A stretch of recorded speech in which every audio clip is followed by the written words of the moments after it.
Una mujer de 69 años con cáncer terminal recibe este viernes la primera eutanasia en Uruguay tras la aprobación de la ley. La paciente, que cumple con todos los requisitos legales para recibir el procedimiento, firmó el consentimiento el pasado miércoles. El protocolo de la eutanasia, recordemos, fue aprobado en abril.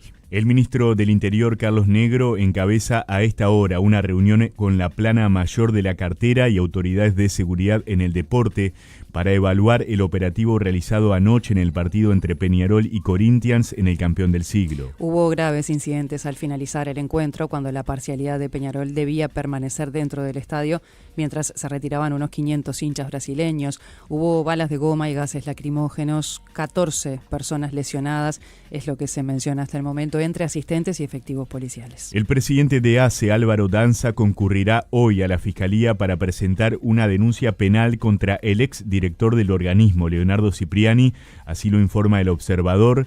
La denuncia será por presuntas irregularidades detectadas durante su administración al frente del prestador de salud estatal. La presentación de la denuncia ocurre luego que la Cámara de Diputados aprobara avanzar en distintas investigaciones parlamentarias vinculadas a ACE. Fue condenado a casi 7 años de prisión efectiva el hombre acusado de acosar y abusar a varias adolescentes en la zona del Prado.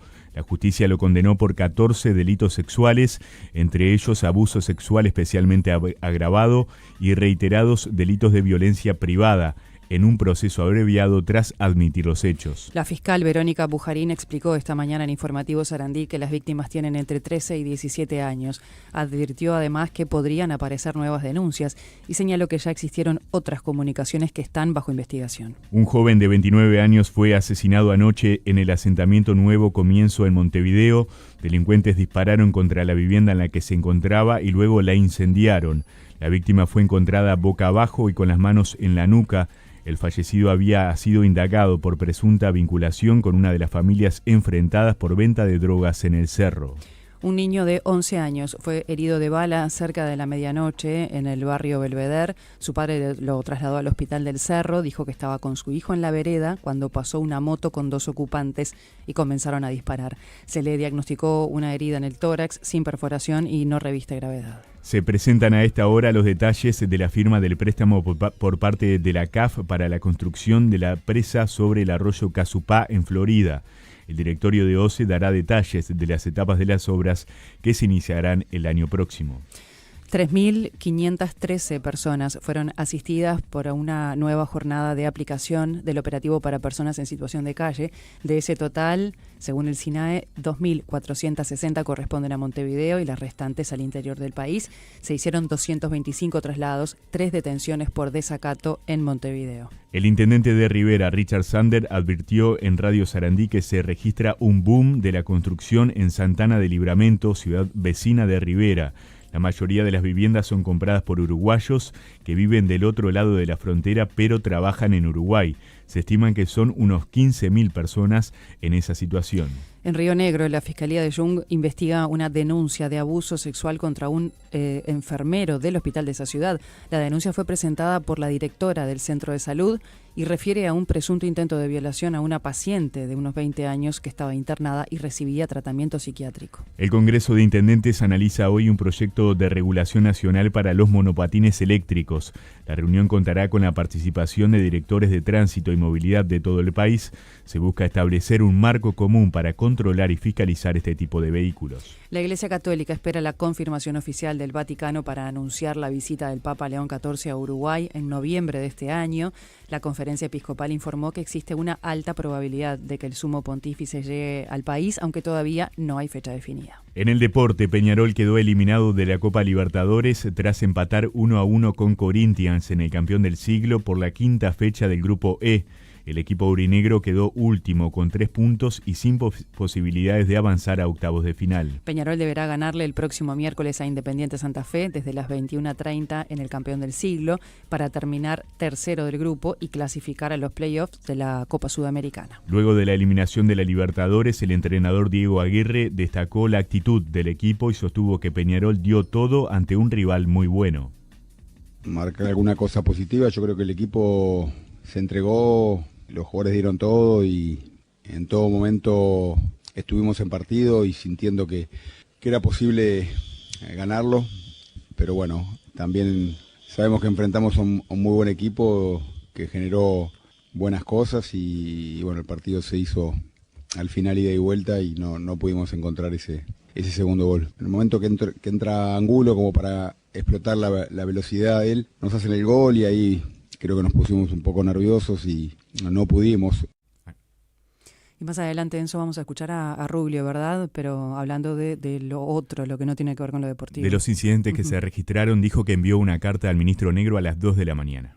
Bueno, vamos a escuchar eso un poquito más adelante. Hablamos ahora de lo puramente deportivo en otro ámbito. Por la Copa Sudamericana, Juventud de las Piedras empató 1-1 ante Academia Puerto Cabello en Venezuela y definirá su clasificación en la última jornada. El equipo pedrense quedó último del grupo B con 6 puntos a una unidad de Atlético Minero, Cienciano y Puerto Cabello.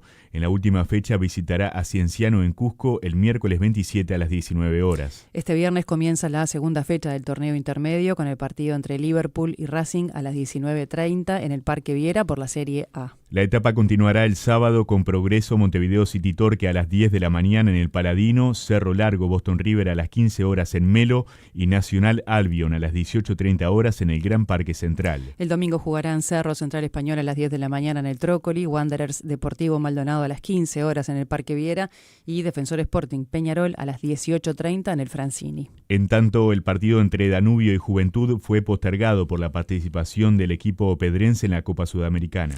Marcelo Bielsa confirmó que dejará de ser el entrenador de la selección uruguaya luego del Mundial 2026. Durante una actividad organizada por la AUF en el Antel Arena, el técnico argentino afirmó que su trabajo culmina con la Copa del Mundo. El técnico argentino también agradeció la posibilidad de dirigir a Uruguay en el Mundial y calificó esa experiencia como un milagro para la vida deportiva de cualquier profesional.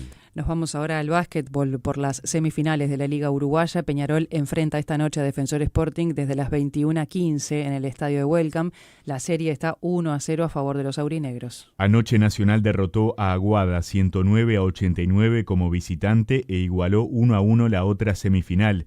El próximo partido será el lunes a las 20:15 en el Polideportivo del Gran Parque Central.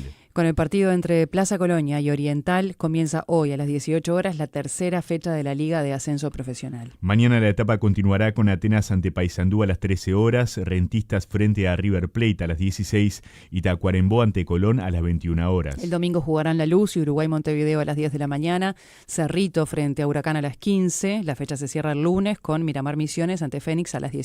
El ciclista uruguayo Tomás Silva volvió a subir al podio en el Giro de Italia al terminar tercero en la etapa 12 entre Imperia y Novi Ligure. El fernandino de 24 años llegó a 3 podios en la competencia y subió al puesto 65 de la clasificación general. Este fin de semana vuelve la Fórmula 1 con el Gran Premio de Canadá que se correrá en Montreal. Volverá a ser con formato sprint. Kimi Antonelli lidera el campeonato. Este viernes se disputa el primer y único entrenamiento libre y se completa la quali para la prueba corta del sábado, previa a la clasificación de la carrera dominical. En el panorama internacional, el presidente de Bolivia, Rodrigo Paz, anunció un reordenamiento de su gabinete y convocó a distintos sectores sociales y regionales a sumarse a su administración.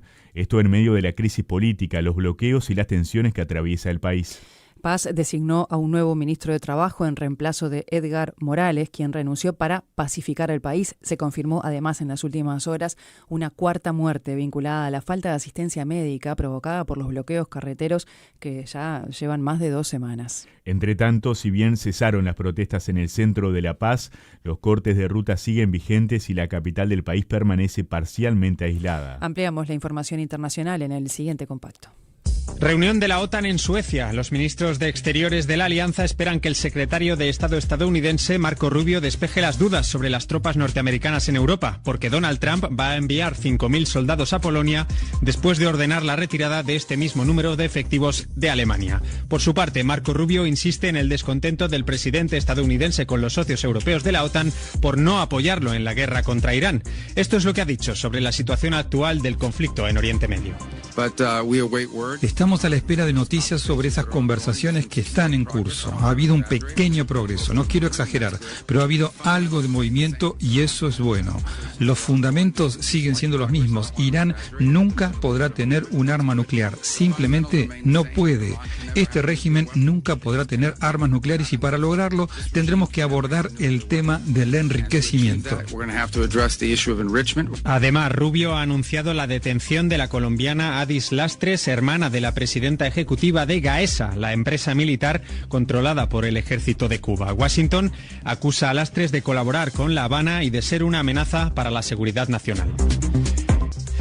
México y la Unión Europea sellan un histórico tratado comercial. Este viernes se celebra la 8ª cumbre bilateral en Ciudad de México, donde se acordarán reducciones de aranceles en sectores estratégicos, dado el contexto geopolítico mundial.